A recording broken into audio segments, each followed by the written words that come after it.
Sawtooth Dave. What's up, y'all? How you doing? You know, last week I was fumbling a lot. I dropped that, Praetorian tie. I got done with the video, walked back inside, I put this one back in the safe. I chipped the damn tip on this one too. Dropped it right in front of the safe, chipped the tip off of it. Last week was a Butterfinger moment for sure. Quite a few people commented on that. Actually, Bob commented about it too. He was like, he's like, hey man, don't mess my knife up before you send it back. You know, doing a lot of wheeling and dealing, like, honestly, it's hard for me to keep track of. I know I've got loaners out there. I've got some potential buyers out there. Hopefully this air conditioner ain't bothering y'all. It's on the fritz, but it's like 96 today, so like I gotta do something. So I got a lot of stuff out there. So in a week or two, when everything gets back settled down, and I realize, you know, some of the deals that I've done and where everything went and what I've sold, what I hadn't, I'll probably do an update and relist stuff for sale, all that kind of thing. But this is one that's in for potential. So this one is a older, the 2-dot Marauder. This is from Bob, and drop point, 3B of course. But this is definitely an older one, older clip, and like I didn't realize. Let me just get this. This is my newer one that y'all seen me modify before. This came in all flame crap. You know, I can't do the flame crap, but you know, there's not a ton of differences between the older and new one, but there are some. And when you have them side by side, you can definitely feel them. The biggest thing I can feel is like the edges are much more soft on this old one. You can tell they used to do it by hand, and then now they're kind of done more on my machine. And then the pocket clips are obviously, if I can get these both on light, are obviously different. And I actually thought that I prefer this one. I like it. It's in the more middle, it's less obtrusive or whatever. But I actually prefer the old one. Like, this is one of those kind of I guess situations where I kind of like the older stuff better than the newer stuff. Oddly enough, let's see if I can show you on. Let me say where I can't hold it. All right, so you see I'm not putting any pressure on the lock bar, but you can see. Hopefully y'all can see. It's got detent lash, so that's pretty much the same when I got this one. It's the same thing, and I did that double detent mod, so I can show you. You can see the two-hole. Oh, let me show you the right side so you can actually see what I'm trying to talk about. You tell I'm with it today, can't you? Yeah, I just got back from a ride. I had to get some wind therapy, and me and Hot Rod both needed to clear the heads a little bit. But you can see the second hole, the one that's closer up top. It adds that second detent in it, which I personally like the way that feels a lot. It's really like, you can hear it. It's different, right? So either you're a fan of that or not, but it does hang up. You see how it hung up right there? It does kind of hang up sometimes. You know, if you're not used to like the style of detent is. Personally, I like the hell out of it, but I know the only other person I've sent this to was Will, since I modified, I believe, anyhow, and he hated it. So, you know, to each his own, right? Personally, I like it. So I probably, this deal ain't done yet for this one, but when I get this one, this is probably what I'll do this one. I might try to revamp that stock one, but so a lot of the old ones, they're like the 1/16 ball and they bury it way too deep. And then once it's buried that deep, you basically have to put something behind it to push it back out, to keep it out. So it just seems like a lot of bullshit versus just putting another detent hole in it and get a dual detent. So I probably, if I get that one, probably will end up modifying that one. Y'all let me know if you want to see that process or just do it. Let's see, what else we got? Oh, actual carry today, because, you know, I'm not carrying the Sawtooth actually. I told you it's 96 degrees, so I got a little bit smaller knife. Still got the Diamondback. I had to keep this one in the pocket. Like, it's been hard to get rid of this one, man. There's some knives that really connect. You know, y'all know I'm a huge DSK kind of guy, but like this little guy has surprised me so much about how much I like it. And I saw it in one of his recent posts in the original. I guess it had like a little more frou-frou hardware on it and stuff, but I like how it is. It'll probably get a little more subdued over time. Let's see. I'm gonna throw this out here right now, and it's no pressure, like, but at the same time, I just kind of want to offer it up to see if someone's interested. And if nobody is, then I don't care. It's fine. All we'll do with this. But I'm sure everybody's heard that Eric Luther is no longer with us.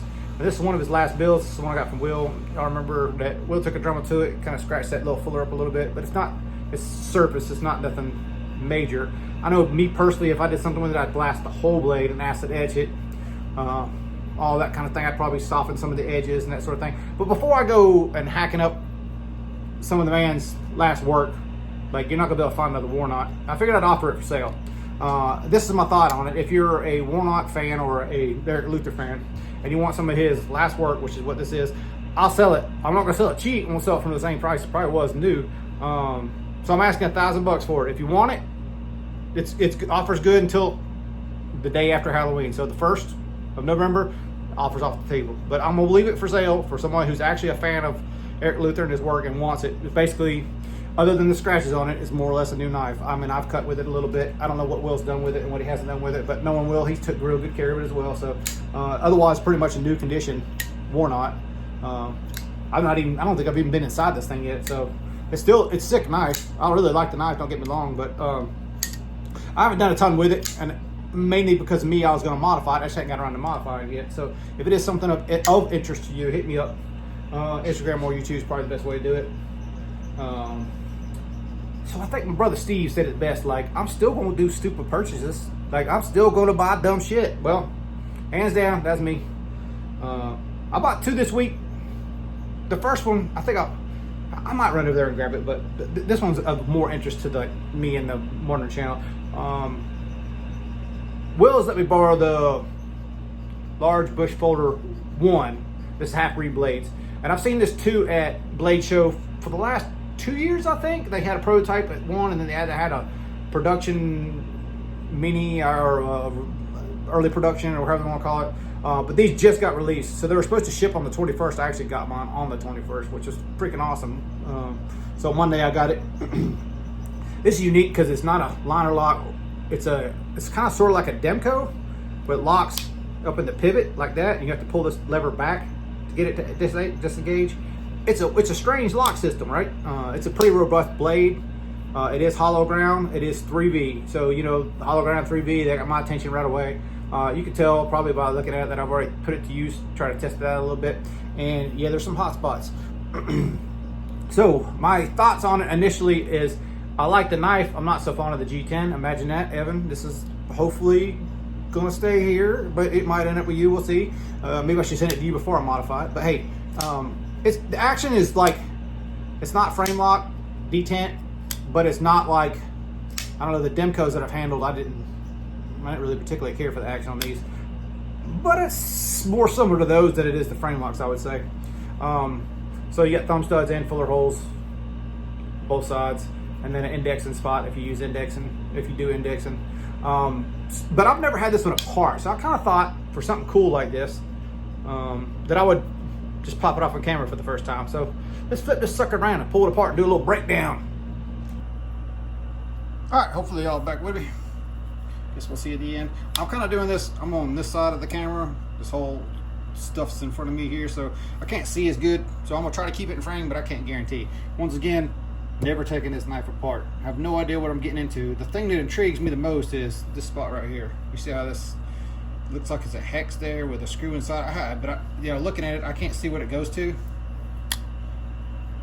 I mean, it's all behind the liner, so I don't really know what it goes to. So I'm kind of curious what we're gonna get when we get inside this thing. They did have a diagram that basically showed like it's like a lock inside of the pivot, but I don't know.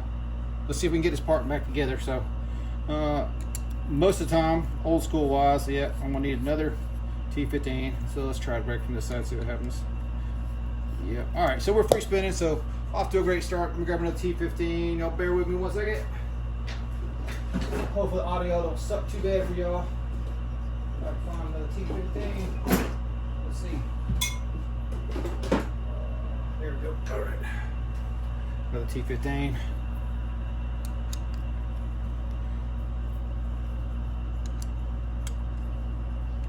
I know this is probably not as entertaining as Scotch and Things breakdown, but hey, we'll do what we can do. All right, so it looks like the pivot cap wants to come out that backside.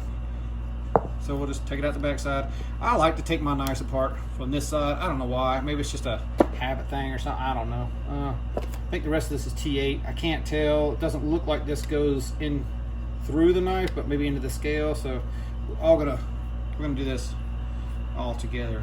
Figure out what's going on. I don't know if that I have to take that loose or not take it loose up here. So we'll snip our way through it. But interesting design. I love the overall feel of this knife. This is a very girthy knife. Similar to that first one, it's not nearly as heavy as that first one, at least from memory's sake anyhow. I remember that first one being even heavier, but you know, I'm kind of into heavier knives now. I think at the time when I borrowed that from Will, I was kind of like, that Goldilocks spot for me was like the 3/16 blade with 3/16 scales, which I still think that's probably my favorite overall. I'm just gonna pull this off and see. Alright, so we're definitely still held on. Should have known that for the pocket clip, right? So let's get that pocket clip up out of there.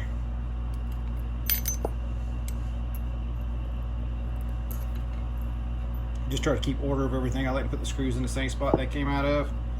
Okay, so we got a little lift on the back, nothing up front, so pop that sucker out of there. No idea, I think it's going to go flying on the inside, but obviously it ain't gonna let me take it apart until I pull it out, so let's do that.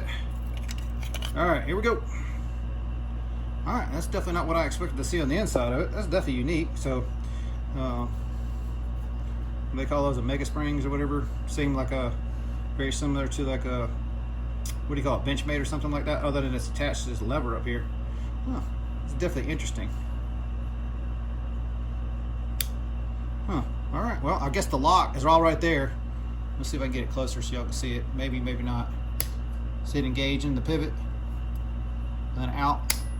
Oh, there goes the spring. All right, well, we know where the spring goes. All right, well, we in it now for sure. So there's a locking mechanism. I'm doing this on camera, so maybe I can find my own stuff. So it looks like it has the same thing. If you look through there, you can see there. Looks like it has the same similar setup on the other side. So for lack of a better term, we'll call that the chain link, because that's kind of what it reminds me of. Connects to the Wooga Madooga string. I don't know what you call that. Centipede spring, dinosaur spring, whatever you call it. Lay in the same order, and that is connected to that disconnect spot right there. Yeah, so I don't know if you look through there and see it or not, but it's actuating. Can y'all see in there? Maybe. It's actuating the other side. Okay, I think at this point, I don't see any more fasteners, so let's pull the sucker apart. See if we can't see more of it. I know this is probably not the best, but having never done it before, I kind of gotta go slow myself, so I guess you can kind of see how I explore and take stuff apart. I guess I learned just as much from doing that as I do actually taking one apart myself. So okay, let's look. So using that for the stop, which is good. It looks like it's just doweled, these two dowels, and then holding this bar in there that meets up with those surfaces. Can y'all see it? Sorry, I suck at this, don't I? Let me see here. Yeah, there we go.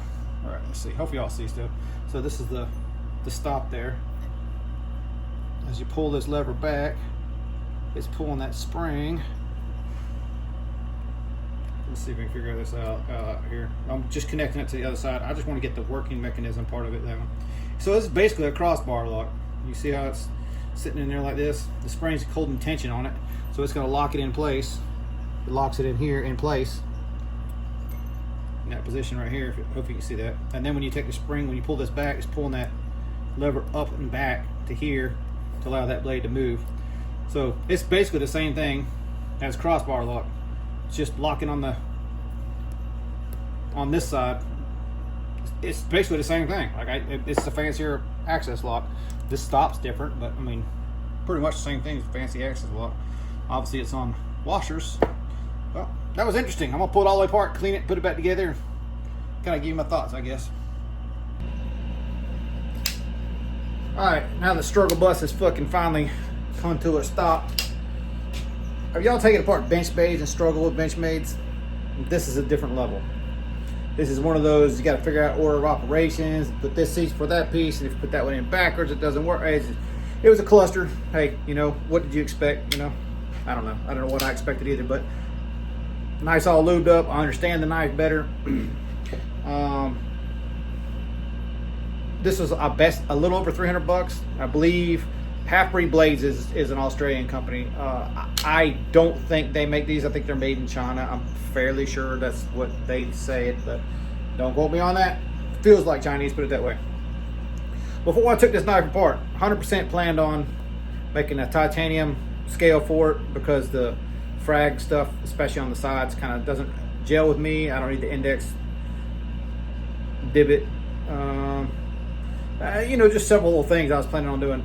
After having taken it apart and putting it back together, I don't know that I really want to care to. I don't know.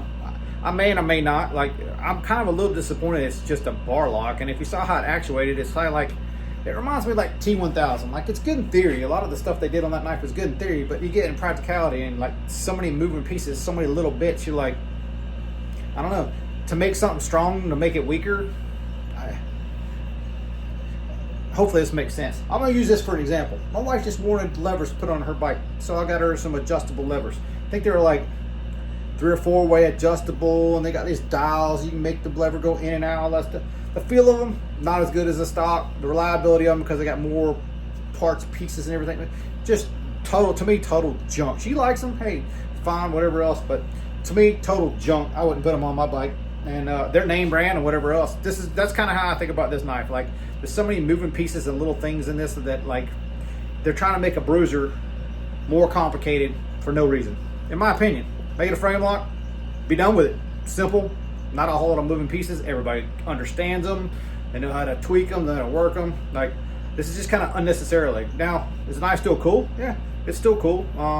Would I recommend it? I mean, if you're into crossbar locks, I guess, you know, but like as a whole, I'm gonna say probably not from a bruiser standpoint, because while it may be stronger, like if you plan on taking it apart, or you get it dirty and have shit in there, or you break a kind of sort of dinosaur spring or whatever you want to call that, omega spring that they got in there, you break any of that stuff, you're out of business, man. Like, you got to call them for that stuff. Will they keep making it? I don't know. And mine didn't come with no extra parts, so I don't know. I'm gonna say for this one, cool to check out, but honestly, probably not gonna keep. Long-term wise, short-term wise, well, I don't know. I'm not pawning off on anybody either, so I'll probably use it, get my money's worth out of it, but then after that, like, they'll probably go down the road. But anyway, that's my quick thoughts on that. Half-breed blades. The other knife I got, you know what? We'll do that next week. Why not? This is a long enough video. I did quite a few grinds this week. I did my first production run for Apex Alchemy knives. He'll probably do a video of it when he gets them, I would assume, but maybe not, I don't know.